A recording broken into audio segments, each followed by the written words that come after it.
नमस्कार विद्यार्थी मित्रांनो, आज आपण इयत्ता 6वीतील 2.2 the lion, the man and the statue हा चॅप्टर घेणार आहोत.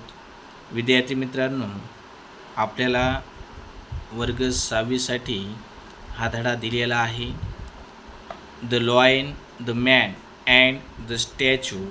सिंह, माणूस आणि स्टॅच्यू मीन्स पुतळा. तर विद्यार्थी मित्रांनो, ह्या चॅप्टरचं आपण लाईन टू लाईन विश्लेषण पाहणार आहोत. तर पहा विद्यार्थी मित्रांनो, long ago men and animals could talk to each other. Once a man and lion got talking. The lion was very proud of his strength. I am the king of beasts. I am stronger than any man. That is why men fear me. आता पहा, first पॅरेग्राफमध्ये lion काय करत असतो की पहिल्यांदा माणसाला बोलतो. काय करतो? Long ago men and animals could talk to each other. माणूस आणि प्राणी हे काय करू शकतात? एकमेकांना बोलतात. Once a man and lion got talking. आता माणूस आणि सिंह या दोघांमध्ये काय होती? टॉकिंग होती, म्हणजे दोघंजणं बोलतात.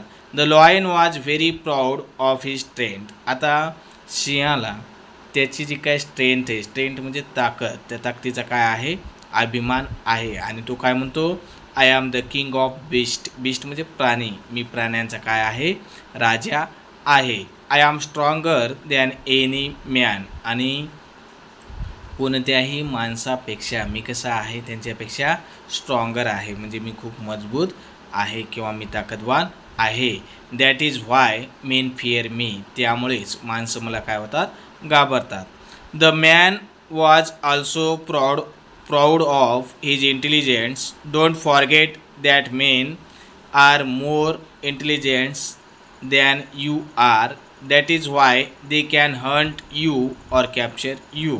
आणि माणूस काय म्हणतो की माणसाला पण त्याच्या इंटेलिजन्स म्हणजे काय? त्याच्या बुद्धीचा काय आहे? प्राऊड म्हणजे गर्व आहे किंवा अभिमान आहे. आणि तो सिंहाला म्हणतो की don't forget that men are more intelligent than you are. आणि तू विसरू नकोस की माणूस हा तुझ्यापेक्षा कसा आहे? की खूप हुशार आहे. That is why they can hunt you or capture you. आणि त्यामुळेच तो काय करू शकतो? तुझी शिकारही करतो आणि तुला कॅप्चर करतो. कॅप्चर म्हणजे काय? पकडूही शकतो. They both began to argue about who was greater. At last the man took the lion to a statue in the big garden. It showed the great hero Hercules standing proudly with a dead lion at his feet. आता they both began to argue about who was greater. आता दोघांमध्ये काय सुरू झाला? ॲर्ग्यू म्हणजे काय?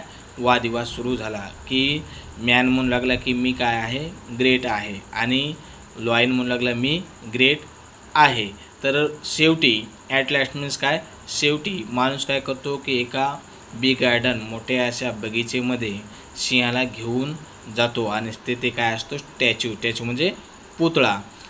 It showed the great hero हर्क्युलिस standing proudly with a dead lion at his feet. आणि त्या गार्डनमध्ये एक पुतळा असतो. कोणाचा? हर्क्युलिसचा. हर्क्युलिस हा अभिमानानं मेलेल्या डेड लॉयनवर म्हणजे मेलेल्या सिंहावर त्याच्या अभिमानाने पाय ठेवून उभा राहिलेला असतो.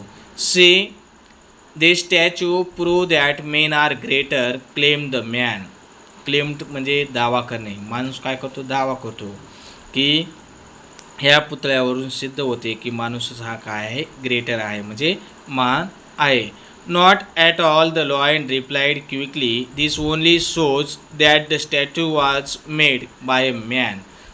आता लगेच तातडीनेच सिंह हा प्रत्युत्तर देतो की नाही, काय? की हे जे पुतळा आहे, स्टॅच्यू आहे, तो काय केलेला आहे? माणसानं बनवलेला आहे. त्यामुळे त्यांनी फक्त काय केलेलं आहे? असं दाखवलेलं आहे.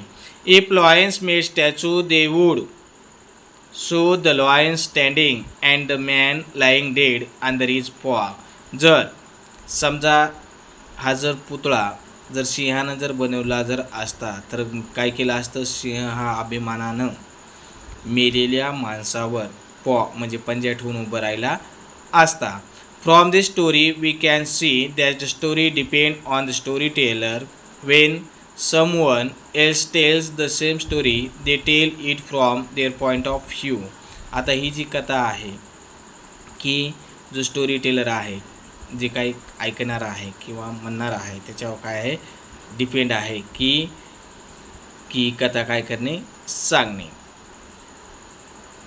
थँक्यू विद्यार्थी मित्रांनो. आपण इथेच काय करूया थांबूयात.